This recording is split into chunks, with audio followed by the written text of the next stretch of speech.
Olá, eu sou a Nayara Silva. E eu sou Virgínia Viana, nós Nós somos do somos do Monopod. Mano Pode.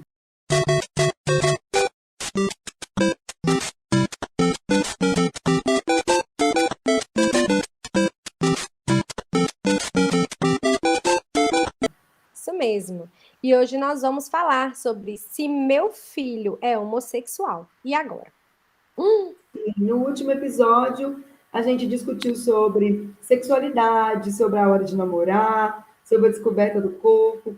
E dessa vez a gente sentiu necessidade, tanto porque o outro episódio também nos leva a essa discussão, e também por causa de um comentário que a gente recebeu no nosso YouTube também, né? Quando uma pessoa nos pergunta, nos fala, né? Nos indica assim: olha, acho que não seria bom trabalhar essa questão da homossexualidade, pode não ser legal, né, Virginia? E aí a gente ficou um pouco tocadas, principalmente porque meu filho é gay, né? O meu próprio filho, né, assim, é gay, assumido, já desde os 16 anos.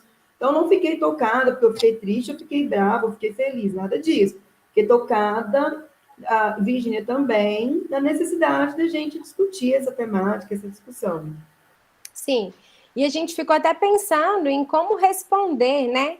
De uma maneira não grosseira, mas que ela entendesse que aquilo era importante, inclusive, ser falado, né, para nós mães que vamos lidar com a orientação sexual dos nossos filhos, né? E vamos respeitar acima de tudo. Então, pensar nisso, que isso não pode haver tabus, conversas difíceis evitadas entre nós, né? Se a gente quer construir um bom relacionamento com os nossos filhos, são a partir de conversas difíceis para a gente, inclusive. Né? Então, isso é muito importante de ser falado. Nayara, eu queria, para começar esse episódio, você contando para a gente, eu sei que é uma história que você já contou lá no Instagram, mas eu gostaria muito que você pudesse repetir aqui para nós, né? Como que foi quando o Gabriel fala da orientação sexual dele para você, como é que você se sentiu como mãe, né? Contasse um pouquinho para nós da sua história, se possível. Não, claro. Foi bem difícil, foi algo que ultrapassa meu olhar como psicóloga, né? Quando eu conto essa história para as pessoas ficam assim, né? Às vezes até um pouco surpresas. Eu gosto de contar, sabe, Virginia? Inclusive para deixar as pessoas um pouco surpresas, porque as pessoas me veem e eu sempre fui uma pessoa LGBT, LGBTQIA+, desde a época da faculdade. Eu brinco que eu não sabia que o mundo era tão preconceituoso. Eu fui descobrindo, tanto vendo a postura das pessoas depois, principalmente depois de formada com meus alunos, com pacientes, nos grupos que eu também já conduzi, e também, principalmente, a parte da minha vivência com o Gabriel, que aí meus ouvidos também ficaram mais abertos. Aí eu até lembrei que agora, de uma vez, com uma aluna loura minha do olho azul e o cabelo lourinho, falou que ela não via racismo, não. Eu falei, pois é, né? Então, assim, eu também não via, porque também não estava me atravessando. Falo que eu sempre fui uma pessoa LGBTQIA+, porque para mim sempre foi natural, sempre tive amigas lésbicas, amigos gays, e para mim nunca foi nada surpreendente. Mas eu mesma não sou uma pessoa gay, então, obviamente que eu também não sabia também de todas as repercussões, como as pessoas que atravessam sabem. Então, eu gosto de contar para as pessoas verem que mesmo eu, uma pessoa aberta, aparentemente desprovida de preconceitos, quanto para mim também foi difícil. Quando o Gabriel me fala, assim, eu cheguei a passar mal, assim, eu fiquei com muito medo, desculpa, preocupada. Fiquei muito atravessada. Assim. E o bom é que eu tive uma semana para conversar com o Gabriel, que ele estava na casa do meu pai, e ele me manda uma mensagem. Eu tive uma semana para poder vê-lo. Eu só mandei uma mensagem falando que nós conversaríamos melhor pessoalmente. E aí foi muito bom, porque eu fui me preparando. Assim, eu tenho um amigo, o Guilherme, ele me socorreu, praticamente socorreu, porque ele chega na minha casa à noite e senta comigo de frente, comigo. E sabe o que é legal, Virginia? Você me fez lembrar uma coisa legal demais. O Guilherme, olha, Virginia, isso é muito bom. Isso era a preocupação que você, um pouco da preocupação que você tinha também de ajudar as pessoas que nos ouvem a entenderem também quanto é difícil para os pais. O Guilherme fala assim para mim, o Guilherme é, né, uma pessoa gay, um homem gay, fala assim para mim, agora eu estou entendendo melhor minha mãe, agora eu estou entendendo melhor meu pai. Olha, eu lembrei disso aqui agora, Virginia, porque ele me vê tão preocupada, ele me vê com tanto medo, que ele fala assim, nossa, então minha mãe também deve ter sentido isso. Nossa, então meu pai também deve ter sentido isso. Então, pense bem, eu, uma mulher psicóloga, um filho foi criado comigo, dentro, né, dentro desse ambiente, ele viveu com os meus amigos gays, com as minhas amigas, o tanto que para ele também foi difícil, ele tinha 16 anos. Na mensagem do Gabriel, ele fala assim, eu não sei nem se ele lembra disso, mas ele fala assim, estou me sentindo muito mal, estou me sentindo um lixo, não sei como a nossa família vai reagir, e eu sei que só você vai poder me ajudar, mãe, porque você é minha única amiga. E o Gabriel passa por isso na vida dele, Virginia, assim, de não ter amigo, de ser sozinho na escola, da escola me ligar, ele pequenininho, criança, e falar para mim assim, seu filho não sabe fazer amigo, seu filho só quer ter amizade com criança bem pequenininha, tem alguma coisa de errado com seu filho. Tudo veio à tona para mim, tudo fez sentido, né? Essa dificuldade mesmo, até com amizade, diz desse lugar mesmo de preconceito, e eu pude revisitar um pouco do meu preconceito também, tá? É muito difícil assumir isso, sabe, Virginia? Muito difícil assumir que mesmo diante de você ser a pessoa, assim, mais... achar que é a pessoa mais desconstruída, quando é com a gente, com o nosso filho, como é difícil. E aí eu podia ser hipócrita aqui de falar que meu medo era só a violência, né? Mas não foi. Foi dentro dos porões, assim, da minha ignorância, do meu preconceito, da minha dificuldade, do meu, né, de todos os medos. E aí eu pude perceber medos de julgamento. Eu comecei a ter umas fantasias de medo de julgamento que não fazia o menor sentido. Porque eu criei o Gabriel sozinha. Eu pensava assim, nossa, o pai dele, será que ele vai pensar que eu fiz alguma coisa de errado na criação? Não fazia o menor sentido. Primeiro, porque não tem nada de errado na orientação sexual de uma pessoa. E segundo, porque ele é responsabilidade minha. Era, né, que agora ele já é adulto, inclusive, ele já toma conta dele mesmo. Continuo sendo essa amiga dele, mas que também tem uma autoridade, tem mais experiência, tem mais voz, mais conhecimento, né? Em uma relação aí muito legal. Mas fica aí também. Então, são 4 anos desde que o Gabriel me contou. E nesses 4 anos eu amadureci pra caramba também. Me fortaleci pra caramba. Eu tive fase de ficar muito brava com as pessoas.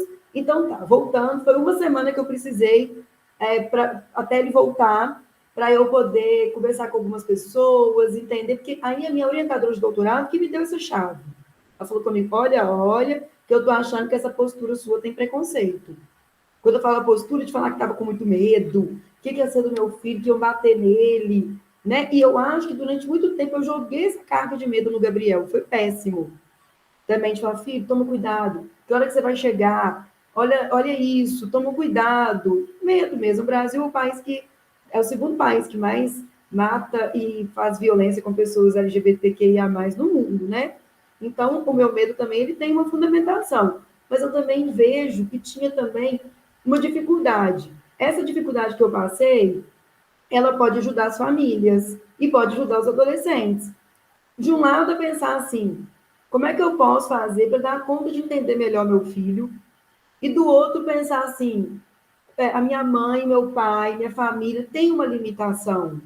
Tem, né, assim, que é uma limitação que é construída, que é desse lugar que pessoas gays têm reservado na nossa sociedade. Às vezes, só vou contar isso, Virginia, alguém fala assim comigo, virou modinha. Eu falo, gente, mas uma moda que pode matar, tem muita pulsão de morte aí nessa moda, né? Eu brinco assim, que pode também, tá?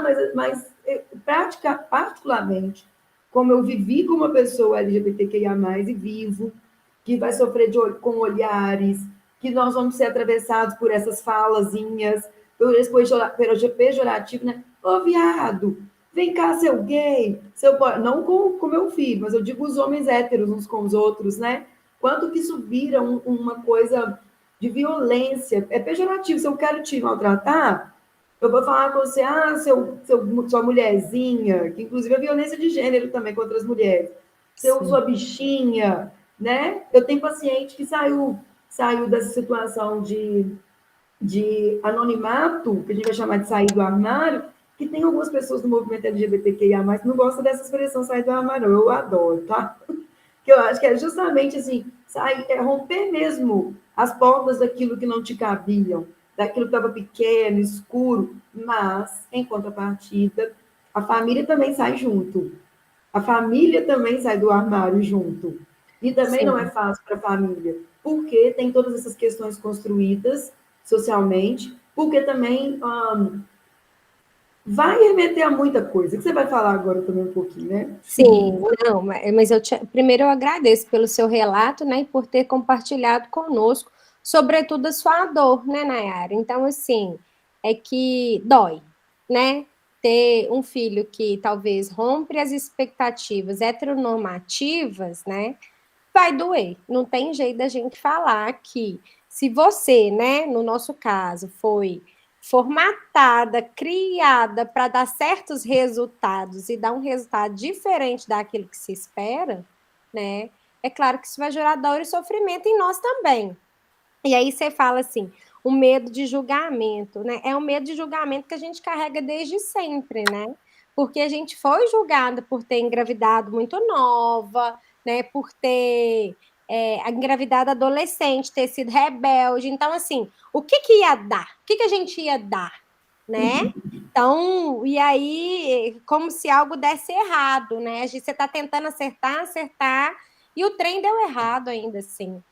E aí eu queria trazer um caso muito interessante, assim, foi uma das vivências que eu tive, que foi no atendimento de uma mãe, uma senhora de uns 78 anos, que ela chega no consultório se queixando que a filha dela tinha, né, essa orientação afetiva.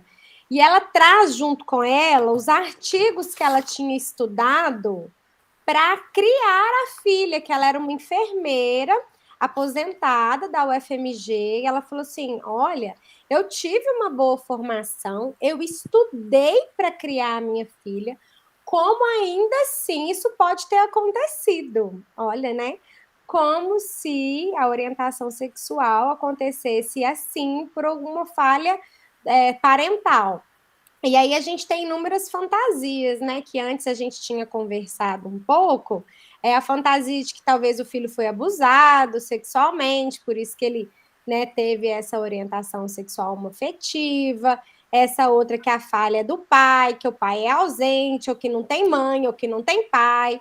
E aí ele tem determinada orientação sexual. E aí ela queria saber qual que era a culpa dela nisso, né? Que ela teria feito e se teria algo que ela podia ainda fazer para que pudesse reverter essa situação. Então, para que ela, né, pudesse lidar com aquilo de uma situação melhor, né? E a gente foi construindo de como que isso era um problema, né? Porque qual que era a culpa dela da orientação sexual? Eu falei, mas peraí, como que isso passou a ser um problema? Que problema que isso traz? É claro que tem um problema social, mas eu estou falando dentro daquele núcleo familiar, né? Eu tenho uma filha bem-sucedida, né? Que é feliz, né? Que está feliz nessa relação que ela está construindo, né? E que aquilo não era culpa. E aí depois ela foi continuando, estudando, né? Sobre...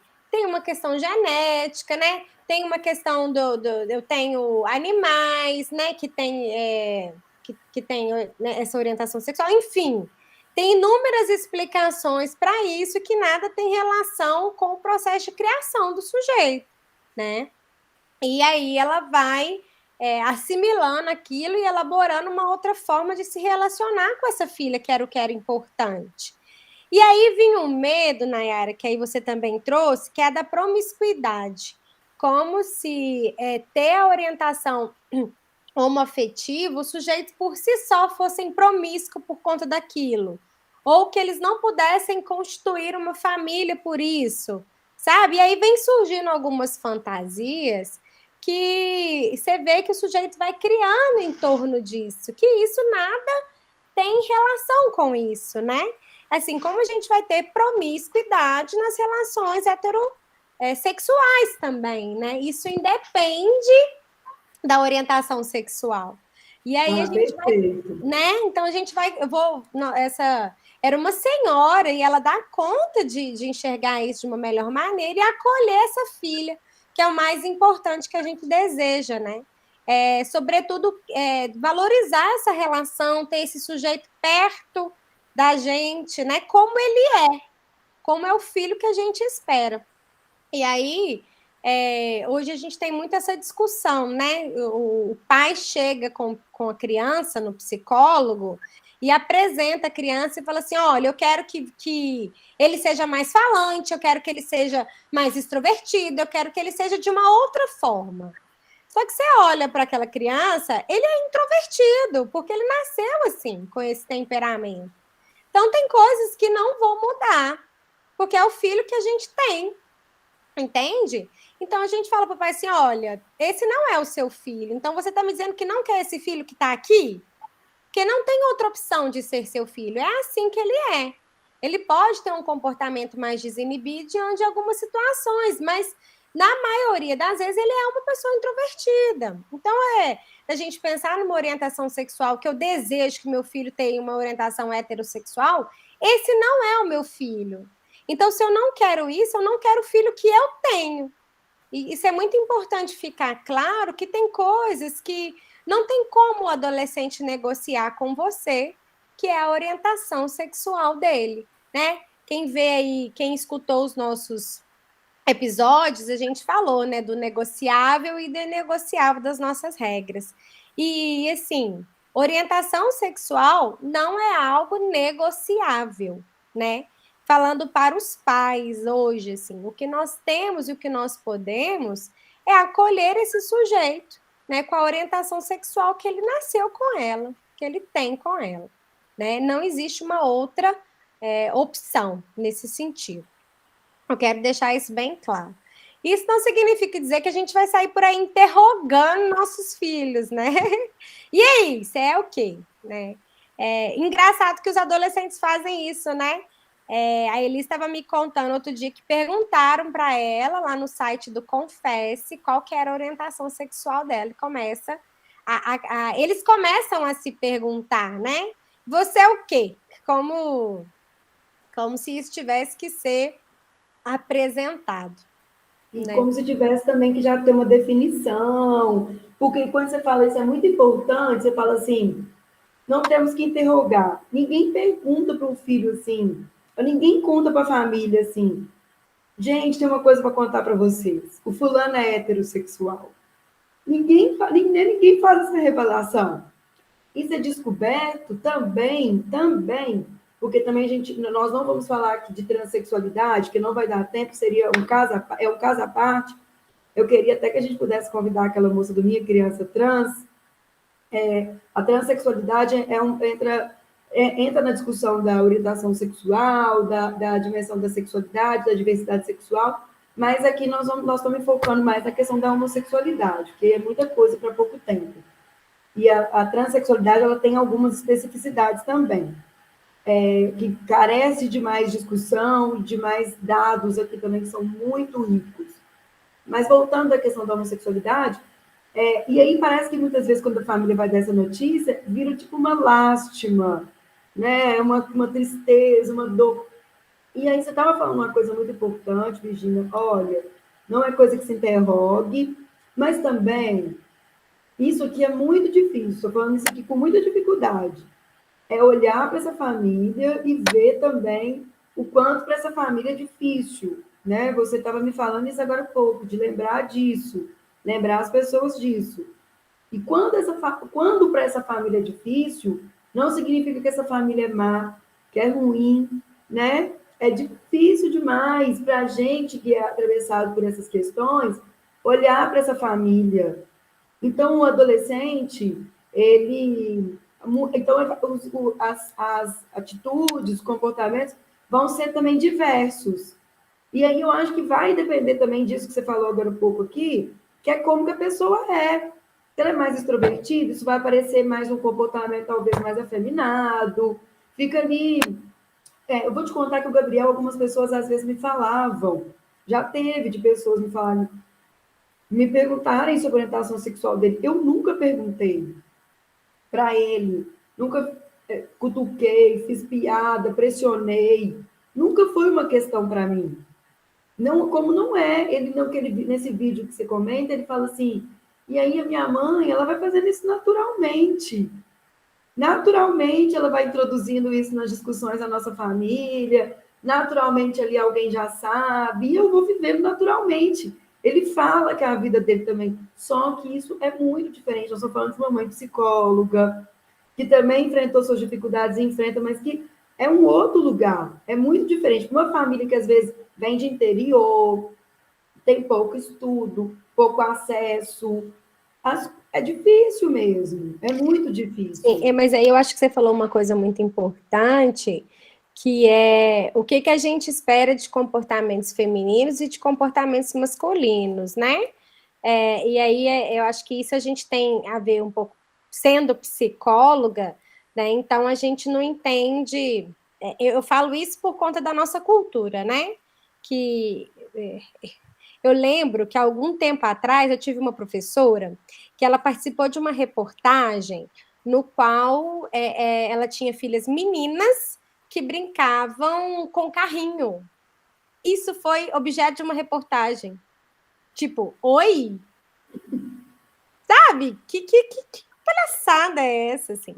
Ainda hoje, né? Isso não determina a orientação sexual de ninguém.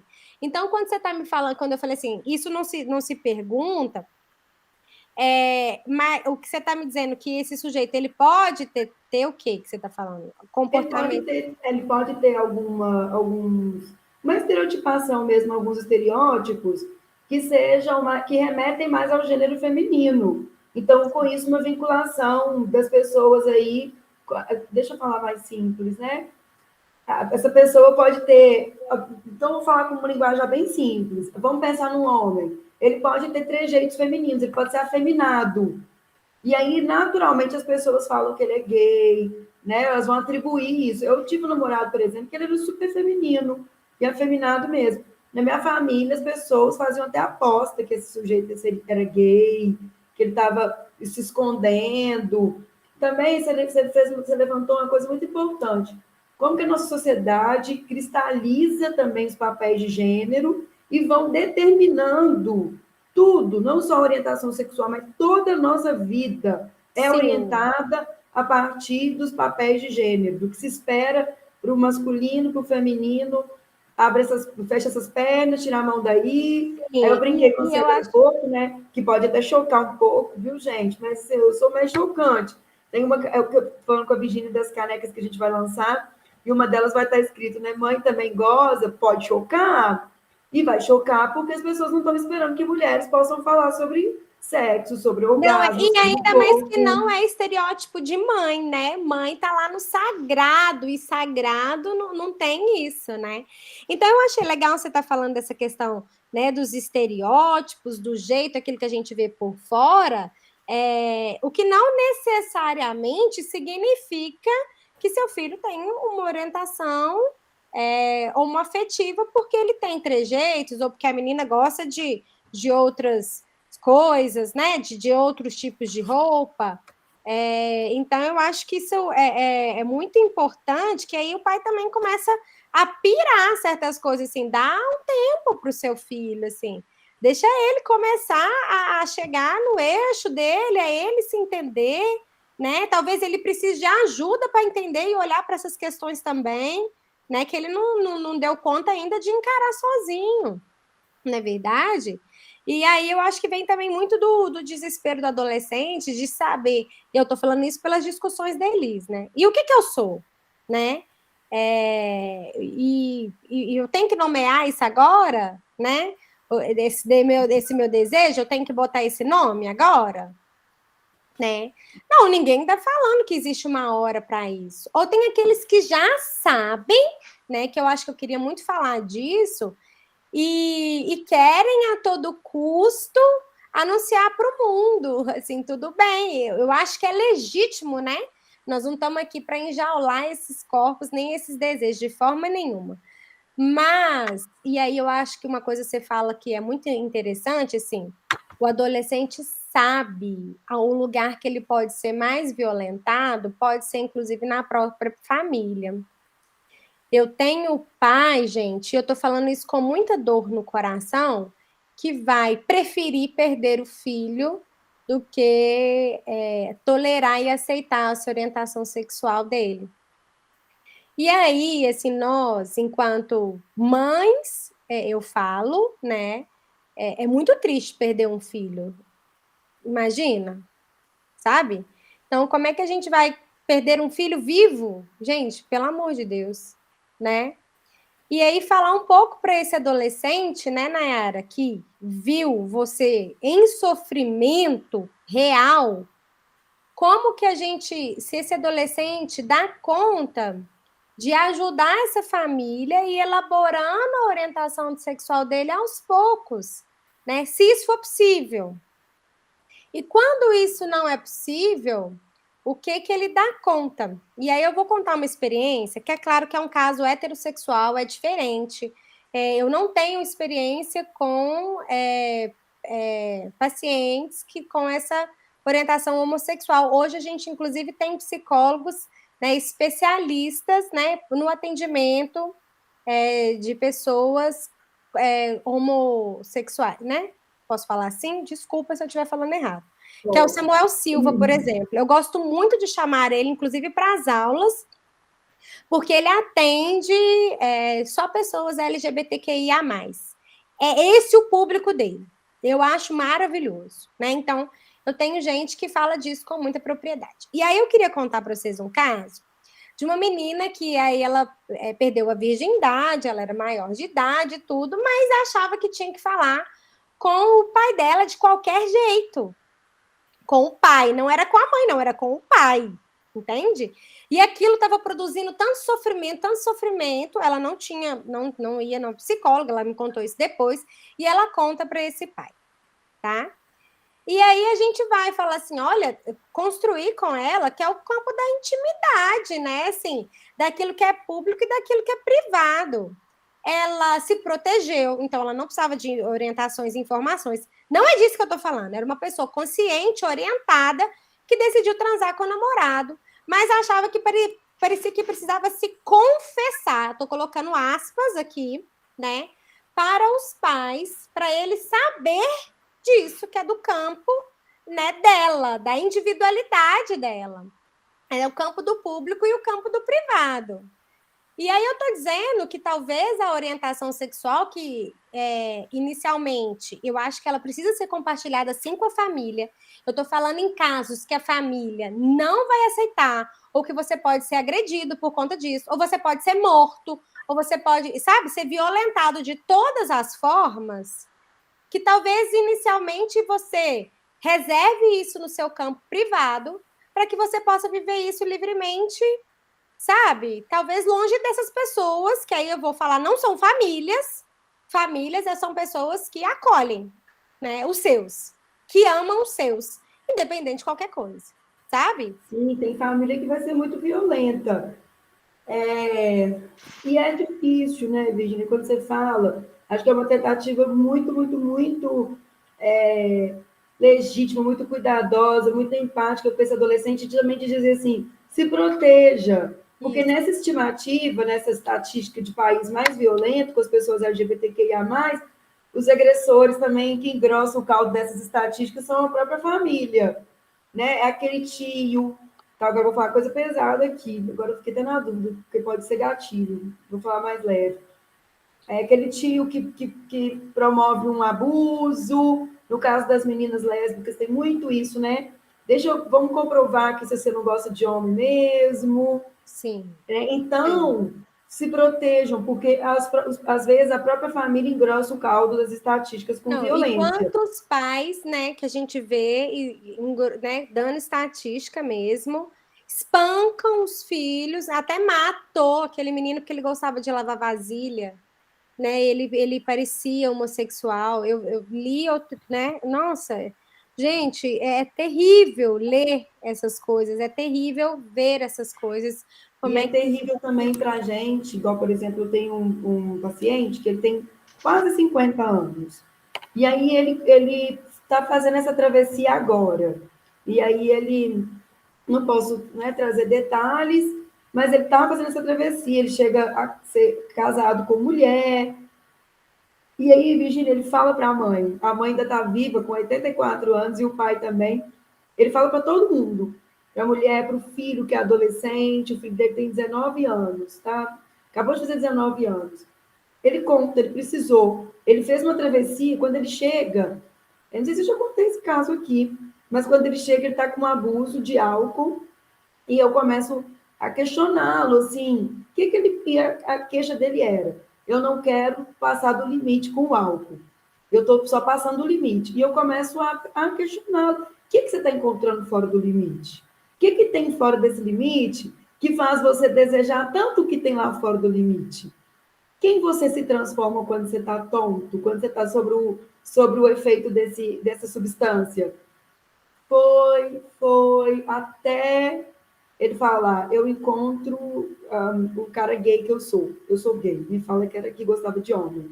Não conseguia falar que era gay ainda, gostava de homem. E aí a gente começa a trabalhar isso. Hoje ele está namorando um outro cara, e aí o namorado dele ainda tem dificuldade também de lidar com a própria sexualidade, com a sua, está construindo na construção da identidade também. Mas é um cara assim, o namorado dele tem quase 50 anos também. Olha, falando de pessoas construindo sua identidade com 50 anos. Mas a gente constrói a identidade também a vida inteira, mas construindo uma identidade que nunca pôde ter, que nunca pôde assumir.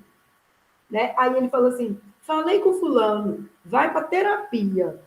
Já vou começar a falar para ele que não vai ter jeito de continuar se ele não buscar uma terapia. E ele acha que terapia é coisa para doido. Eu falei para ele que a terapia salvou minha vida.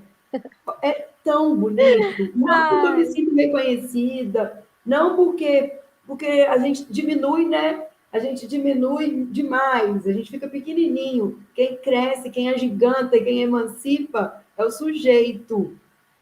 O nosso reconhecimento é esse, né, Virginia? Quando a gente olha para esse sujeito e vê ganhando autonomia, quando a gente vê que essa pessoa podendo existir, gostando do que ela gosta, sendo quem ela é, podendo construir uma identidade mais condizente com os desejos dela, com a forma como ela quer estar no mundo. Nosso corpo é político, nosso corpo anuncia muitas coisas. Essa semana foi a semana da reforma psiquiátrica, né, o dia 18 de maio, da luta antimanicomial, e eu falo muito isso o tempo todo com os alunos. Eu falo, gente, a reforma psiquiátrica ela foi importante para todos nós, todos, ela é importante para todos nós, porque é um grito pela liberdade de poder existir, de não entrar dentro das várias padronizações, dos vários rótulos, das várias identidades pré-fabricadas sim. que a gente precisa assumir, que é o papel de mãe, papel de esposa, papel de boa psicóloga. Já contei para você aqui, para os nossos ouvintes, que um cara falou comigo quando eu estava recém-formada que eu não tinha cabelo de psicóloga. Não, essa não, Em não. todo campo, para os alunos, porque tem que contar, porque isso é politizar a profissão. Eu vendi uma consultoria organizacional que o cara ia contratar 70 trabalhadores para a empresa dele. Primeiro ele falou comigo que 70 trabalhadores tinham que ser homem, porque mulher engravidava, menstruava e era péssimo. Eu tinha acabado de formar, tem 10 anos isso. Socorro escutando E isso. aí ele pega e fala para mim assim, Virgínia, engraçado, você não tem cabelo de psicóloga, né? Aí eu falei, como é que é o cabelo de psicóloga? Me conta aí. Eu não aprendi isso na faculdade, não. Me fala. Perdi o cliente, né? Porque também eu fui muito ríspida, fui para cima dele mesmo, assim. Eu era mais brava ainda do que fui sendo domada. Estou brincando, mas assim, fui também E aí, Virgínia, acho muito bonito quando você me fala assim, Nayara, vamos pensar em todo mundo, porque na teoria e na minha prática, eu tento fazer isso. Que bom quando alguém confronta a gente, quando eu falo um bom confronto, tá? E diz assim, mas peraí, vamos acolher todo mundo mesmo, até esses pais que têm dificuldade também, Uhum. acolher todo mundo, porque eu tenho esse discurso e tento ter uma prática assim. Mas, vou falar daqui, de novo do criminólogo Antônio Passetti, né? Que o carcereiro mora em nós. Então, a gente fica, às vezes, muito bravo. E aí, Virgínia, você me corrija se eu estiver errado. Nós também tá errada. Porque a gente também, eu também posso estar pensando assim, esse adolescente ir com calma, né? Porque essa braveza pode expor ele num lugar de violência. Sim, sim, e eu acho que é isso que eu tô falando, assim, eu quero e desejo muito que o desejo dele possa, né? Eu tenho um amigo que eu gosto demais dele, e aí ele me contando que ele vive com o namorado, né? Com o marido. Só que a família do marido não sabe até hoje. E aí, quando eles viajam, quando eles vão no supermercado, o cara fica chamando a atenção dele. E que eles têm muito problema com isso. Eles têm uma casa, eles construíram uma casa juntos, mas que isso ainda não pode ser vivido. E ele fica muito bravo. Eu falei, ai, eu também. E ele tem a minha idade, 34 anos. Né? Então, é um moço que não deu conta ainda, né? De estar expressando livremente a sua, né, a sua orientação sexual. E é por minha culpa, por sua culpa, né? Por culpa das pessoas que não acolhem ou não permitem. E aí ele me conta um outro caso que ele vai visitar uma pessoa e aí tinha um menininho lá. E aí essa pessoa sai, e aí a outra amiga chega e vê ele lá com o menino conversando. E fala com o Xixi assim, como é que você deixa ele sozinho com seu filho? Nossa, e ele ficou arrasado, assim. Eu tô falando todas essas coisas, né? Porque essas coisas podem estar aqui borbulhando na cabeça dessas famílias. Isso é muito importante que a gente converse sobre todas essas coisas que estão incomodando. Porque, para de fato, Nayara, eu acho não, eu tenho certeza que fervem na nossa cabeça pensamentos muito inapropriados quando a gente se depara com uma situação dessa. Eu tenho um filho com orientação homossexual. Ele vai para o inferno, ele vai morrer, as pessoas vão matar ele vai ter AIDS, ele vai ser promíscuo, ele vai ficar dando vexame, ele é um tanto de coisa. Mas o que isso significa? A gente precisa ir aumentando essas perguntas, aprofundando essas perguntas, entende? Não ficar raso nos nossos questionamentos, não. Desce mais um degrau. Se eu estou falando de religião, e aí eu acho muito importante, tinha um grupo aqui dirigido, né, pelo Marcos e pelo Luciano. O Luciano hoje é psicólogo, maravilhoso. E o Marcos, que era ele fazia matemática na UENG e fazia aqui na região de Birité. Ele passava o filme Orações para Bob, né? Se os ouvintes né? Se você ouvinte, você não viu esse filme, assista, pelo amor de Deus, né? Se você tem um filho com orientação homossexual, assista esse filme. E aí, não vou contar tudo, obviamente, mas eu queria dar um pouquinho de spoiler. É uma mãe que tem um filho que tem essa orientação sexual e que ela não aceita de forma nenhuma, né? E aí, depois a história tem uma reviravolta. E é muito bonito que essa mãe ela vai começar depois a participar das marchas pela liberdade sexual nos Estados Unidos. Ela, inclusive, funda, né? Muitos... fundas organizações para falar disso. E aí a gente levava esses filmes para as associações e conversávamos com os pais e com os filhos, sabe? E os pais tinham oportunidade de falar sobre aquilo que eles pensavam, né? São pais, já foi lá, pais sem os filhos, já foram os filhos falar das dificuldades com as famílias. E aí, Nayara, o adolescente, eu gosto muito de falar disso, assim, que a gente tem uma região no cérebro, né, o córtex pré-frontal, ele é muito responsável pelo nosso planejamento, por pensar a longo prazo, né, para a gente poder predizer comportamento, adiar certos atitudes, né? Então, quando o adolescente ele não tem essa região bem desenvolvida, eu já até falei disso aqui, ela se desenvolve lá depois dos 25 anos. Isso não quer dizer que ela vai amadurecer e o sujeito vai ser heterossexual, não, tá, gente? Isso não quer dizer que ele vai mudar de ideia. Não é isso que eu tô falando. Eu estou dizendo que, com o passar do tempo, ele pode ir manejando estratégias melhores para poder falar com a família, para poder se expressar para essa família, para poder falar para essa família as coisas que ele sente de uma maneira mais apropriada. Porque o primeiro impulso do adolescente é chutar o pau da barraca, gritar para todo mundo ouvir, né? E que tem total direito. De novo, Nayara, eu acho que você estava falando, começou a falar do encarceramento dos corpos. Não é isso que eu estou propondo. De forma nenhuma. Eu quero que o adolescente possa se expressar livremente.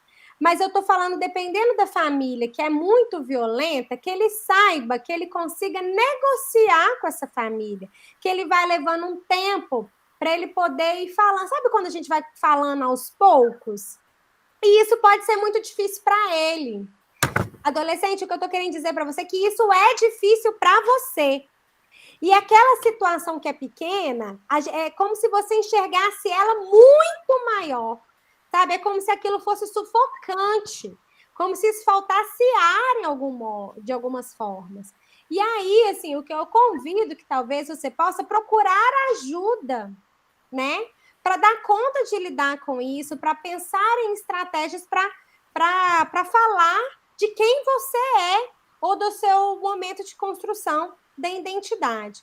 Então, assim, tanto os pais como os filhos que estão se deparando com essas questões, que eles se aprofundem nas questões. E aí eu estava falando das orações para Bob, e aí ela vai se perguntando, né, assim, que o medo dela era também do filho dela ir para o inferno, mas ela vai ampliando as questões, ela vai assim, para o que importa de fato, né? O que importa de fato, que ela vai falar assim, olha, a salvação é individual, né? Será que Deus vai considerar apenas isso? E aí ela vai entrando, vai se perguntando e vai enxergando outras coisas, de fato, o que ela precisava daquela relação e o que era importante para aquela relação. A terapia de aceitação e compromisso, sabe, Nayara? Ela vai apontando umas formas da gente viver que a gente chama de uma vida talvez valorosa para aquilo que importa de fato, que é importante para mim. E talvez, assim, isso pelo menos um valor para mim é a minha família. Embora eu tenha grande dificuldade de relacionamento, tá? Um relacionamento conflituoso em família que eu vivi minha vida inteira, como eu já contei, né? Mas hoje eu prezo muito para ter essas pessoas perto de mim e de ter essas pessoas que elas possam ser quem elas são, sem medo de ser quem elas são. E às vezes é difícil, né? Para coisas pequenas que elas são. E eu vejo como eu sou intolerante. Eu vou dar exemplos banais. Mas aí você vê que a gente amplia isso e é intolerante num tanto de coisa. Foi festa da família da Yolanda, sabe? Da minha filha mais nova, de 3 anos. E a gente chegou atrasado.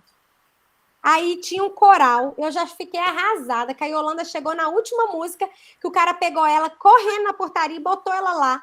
E ela emburrou, que ela não cantou, foi nada. E aquilo eu fiquei chateadíssima. E aí eu vou falar de um problema de relacionamento. Samuel falou assim, vou comprar o lanche. Eu falei, não sou. Vamos entrar para a escola, depois você compra o lanche. Mas o meu marido tem uma questão com o comer, né? E foi lá comprar o lanche. Na hora que ele chega, eu estava com uma amiga próxima, e eu fico brava com ele. Para que você foi lá? Para que você foi comprar o lanche? E aí eu deveria, assim, por que eu fiquei brava? Porque ele perdeu. Mas o que era importante? O importante era da gente estar junto. Então eu falei assim, ô amor, queria tanto que você estivesse aqui para você pegar pelo menos um pedacinho daquilo que estava vendo. Então o que eu queria? É que ele estivesse comigo, vendo a menina cantando, nem que seja a última frase da música. Mas o que eu fiz? Você é gordo, você fica lá comprando trem de comer, em vez de vir aqui. Olha para você ver. Você tá entendendo? Então, eu tô falando dessas coisas, assim, imbecis, para falar porque talvez a gente precisa entender aquilo que a gente está sentindo e ver do valor do que a gente exatamente importa. Uma coisa que aconteceu, eu vou contar aqui, que eu fiquei assim, extremamente arrasada. A Elis deixou de ser líder de turma. E ela queria muito ser líder de turma e ela largou ser líder de turma. E teve um problema na sala dela e ela teve uma crítica. Tipo assim, uma parte da turma brigou com a professora, só que não era a turma dela. E aí o pessoal comentou assim, se a sala tal tivesse líder de turma, isso não teria acontecido. Nossa, eu falei assim, filha, desencana, isso, você não é mãe desses meninos, não. Mas foi uma crítica, e eu sei o quanto crítica balançou. Ela me disse que não foi por esse motivo, mas eu sei que talvez isso tenha alguma coisa disso. Eu estou falando como mãe, né? Que às vezes os nossos filhos têm tão baixa autoestima que a gente está criticando, tentando consertar ele o tempo todo. Então ele se acha inadequado, e aí ele custa para construir o castelinho de cartas dele. Mas vem um vento e cai e derruba tudo. Então, esse negócio da nós querer esse filho perfeito, que filho que a gente quer, gente? O que eu quero com isso? Sabe? Eu quero a minha filha feliz, eu quero a minha filha feliz e conectada comigo, que ela possa contar comigo, que ela possa contar para mim essas coisas. Então, e eu falo, Nayara, que você é um grande exemplo para mim, porque eu acho o Gabriel um doce. Esse menino dá vontade de botar ele num potinho. E assim, sabe? Apertar. Que de tão gostosinho, assim, uma gostosura, assim, E eu vejo, né, o seu cuidado, né, o seu acolhimento, e como que você consegue construir essa relação com ele, né? E eu tô expondo isso e tô falando da Nayara, gente, para que a gente possa olhar de fato para o que eu quero da relação com o meu filho. Ele é uma pessoa, eu falei isso nos primeiros episódios, o nosso filho é uma pessoa muito querida, né? E se não é querida, por que ela não é querida? Por que ele está aqui? E aí, de novo, a gente tem que olhar para a nossa história, se eu estou respondendo a minha história ou se eu estou respondendo aquela pessoa que eu estou aqui, vivendo com ela, sabe? Então, assim, eu queria muito falar com o pai que tem um filho que não tem a orientação heterossexual, que não está na norma, né? Para olhar de fato para o que importa, né?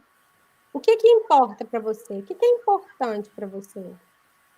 Um filho para você, né? Esse troféu, assim, que ele está formatado, ou é um filho feliz? Um filho que ama? Né? Eu acho que você contou uma história, que você não contou a história toda, que teve uma vez que você me falou assim, meu filho, a minha preocupação é que você não soubesse amar, né? Você lembra? Sim, não, aí esse foi o momento que ele volta, né? Depois de uma semana que eu fiquei ali pensando, ele também, ele vem para essa conversa. E aí ele vem para essa conversa com a gente deitado na minha cama, na cama de casal, a gente deitou, né? Olhando, a gente deitou com o corpo virado um para o outro, olhando um para o outro. E ele veio falar que tinha apaixonado por um amigo, que não estava sabendo lidar com isso. E aí eu falei, olha, meu filho, eu ia ficar muito preocupada se você tivesse falado para mim que você não sabe amar, que você é homofóbico, que você é violento, se você tivesse feito alguma coisa contra alguém. Amar é maravilhoso. Que bom, ama à vontade, ama mesmo. Aí, ainda falei para ele na época, né, que a sociedade é que não permitia que as pessoas amassem quem elas quisessem, mas que nós iríamos passar por cima daquilo, porque, inclusive, nós dois já passamos por cima de muitas coisas, eu e ele. A gente só está aqui justamente porque a gente rompeu com todas as normas, rompeu com todas as coisas que... Você falou uma coisa muito importante, né? Que essa sociedade já julgava, já me julgava por eu ter sido mãe muito jovem, ter criado ele sozinho. Eu lembro que eu passei muito tempo da minha vida com as pessoas falando assim, Virgínia, e o pai? O pai te ajuda? O pai vê ele? O pai não sei o quê? Ai, gente, eu acho que ninguém mais tem coragem de falar, primeiro que ele está grande, mas e porque também hoje eu já responderia de outra forma. Eu tenho uma amiga que tem filho adotivo, né, adotou, e que as pessoas perguntam para ela, e a família dele? E a mãe biológica? Aí ela fala, eu sou a família dele, eu sou a mãe dele. A gente vive uma sociedade muito difícil. Então, exatamente, Virginia, para a gente já ir aqui encerrando, esse papo está muito bom, muito gostoso, a gente vai continuar, ele deve continuar. Mas é isso, amar é super importante. E aí eu ainda cantei para ele, né? Não contei para você que eu consegui comprar o ingresso para o show do Milton. E as minhas amigas conseguiram comprar um para mim, mas acabou que elas conseguiram comprar diferente do meu. Então eu vou sozinha, vou encontrar com elas lá, mas eu vou sozinha. E aí eu cantei para ele o Milton, né? Falei, pena, que coisa bonita, qual a palavra que nunca foi dita, vera qualquer maneira de amor vale a pena. E a gente choramos, assim, ficamos abraçados um tempão. Eu queria também proteger, sabe, assim, pôr numa redoma, mas a Clarice Lispector fala aquilo que eu já falei aqui também, né? Falei na nossa palestra lá no 1, 2, 3 milhas. Ser mãe é ir ficando cada vez menor, cada vez menor, cada vez menor. Quando eles nascem, a gente é gigante, grandona. Aí a gente vai se apequenando para eles. Não sei se a palavra é apequenando, mas a gente vai se tornando menor nas necessidades, porque eles começam a ter outras necessidades. Eu vejo que muitas mães sofrem porque os filhos começam a perder o interesse de sair com elas, de ficar com elas, aí já se ligam mais nos amigos, em outras coisas, mas porque é isso mesmo. Minha mãe, às vezes, fica querendo se grudar muito nele, falo, mãe, deixa ele. Daqui a pouco tem um boy, ele muda, eu quero que ele vai estudar arte nos Estados Unidos, deixa ele, né? Então, isso foi super importante, é importante mesmo a construção da relação, mas foi uma construção. Essa palavra já diz, né? Construção. E aí, já quero me despedir das pessoas, agradecer por ter chegado até aqui, quem chegou até aqui. Com certeza. Eu só queria, antes de dar tchau, terminar com essa cena. Me arrepia quando você conta essa cena. Sério mesmo, assim. De conexão, de mãe e filho, de apoio, de acolhimento, de porto seguro. Que nossos filhos saibam, né? Que eles conheçam o Porto Seguro. Só que a gente não fica no porto, a gente navega, mas sabe aonde pode, né, se apoiar, se segurar. A cena é linda, me arrepia. E eu te agradeço muito por compartilhar comigo aqui. Eu te agradeço, querida, pela parceria e pelo grande esforço, porque, olha só, você é especialista e trabalha com várias coisas. Então, olha para você ver, Virgínia, nós psicólogos precisamos nos abrir e nos esforçar, porque o mundo está mudando, e eu vejo que os psicólogos vão parando no tempo. Então, eu fico muito feliz quando eu vejo que a gente está se esforçando, que você está se esforçando, eu estou me esforçando, porque só vou contar isso aqui, eu estou com um caso na minha família de uma possível criança trans. E aí, quando a mãe procura, né, atendimento, a psicóloga fala assim, mas você precisa ensinar para ele coisas de menino. Isso é muito grave. muito grande. E aí eu quis até me intrometer, mas falei com ela assim, olha, fala para ela o quanto está sendo, o que você sentiu? Aí ela me fala assim, foi constrangedor, que é minha tia, e essa minha tia, ela é muito queer, ela é muito livre.